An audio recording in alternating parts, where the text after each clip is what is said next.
वो सुंदर कन्या कौन थी प्रभु, और वो उस वन में क्या कर रही थी?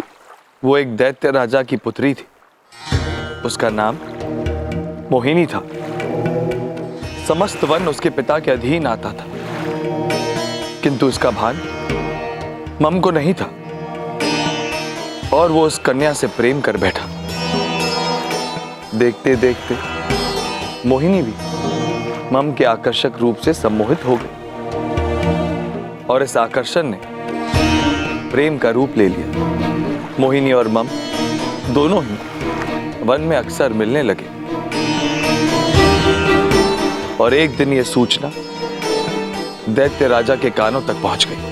फिर क्या हुआ कान्हा? दैत्यराज ये सूचना सुनकर क्रोधित हो उठे और सैनिकों को आदेश दिया कि तुरंत मम को सभा में लेकर आए।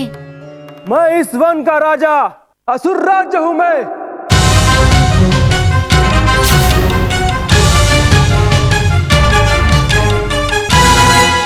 तेरा इतना साहस कि तू मेरी पुत्री पे दृष्टि डाले,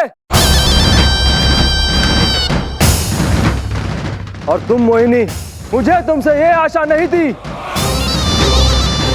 तुम भूल गई कि तुम एक असुर पुत्री हो। तुमने इस मनुष्य से प्रेम करके पूरे असुर जाति का अपमान किया है।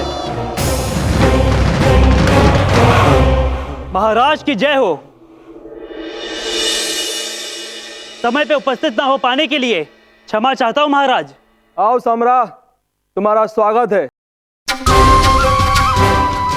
महाराज, मैं आपके लिए बहुत अच्छी सूचना लेके आया हूं, जिसे सुनकर आप अत्यंत प्रसन्न हो जाएंगे।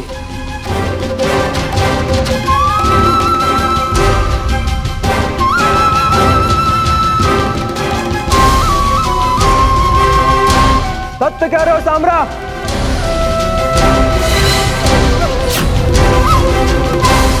सम्रा और मैंने इस पर विचार विमर्श किया है और यह निर्णय लिया है, यदि ये दोनों एक दूसरे से प्रेम करते हैं तो मैं दैत्यराज इन दोनों को दंड स्वरूप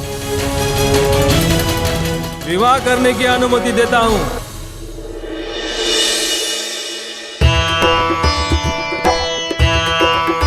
अब से मम केवल मम नहीं, मम असुर के नाम से जाने जाएंगे। मम्मासुर की जय, मम्मासुर की जय, मम्मासुर की जय, मम्मासुर की जय। आश्चर्य प्रभु, असुर राज अकस्मात ही मम और मोहिनी के विवाह के लिए तैयार कैसे हो गया? आखिर संबारा ने असुर राज से क्या कहा था? संबरा को ज्ञात हो गया था कि मम स्वयं माता पार्वती की रचना है।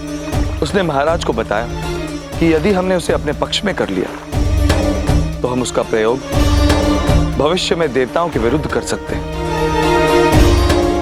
असुर राज को ये योजना अच्छी लगी और इसीलिए उन्हें मम को ममसुर बनाकर असुरों में शामिल कर लिया और दूसरी ओर ममसुर मोहिनी के प्रेम मोह में इतना बाध्य हो गया कि वो अपनी माता पार्वती के आदेश अनुसार गणेश जी से मिलना भी भूल गया।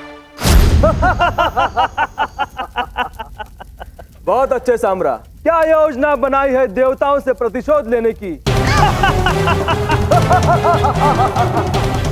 इस कुशल राजनीति से वो दिन दूर नहीं, हम असुरों का राज तीनों लोक में होगा।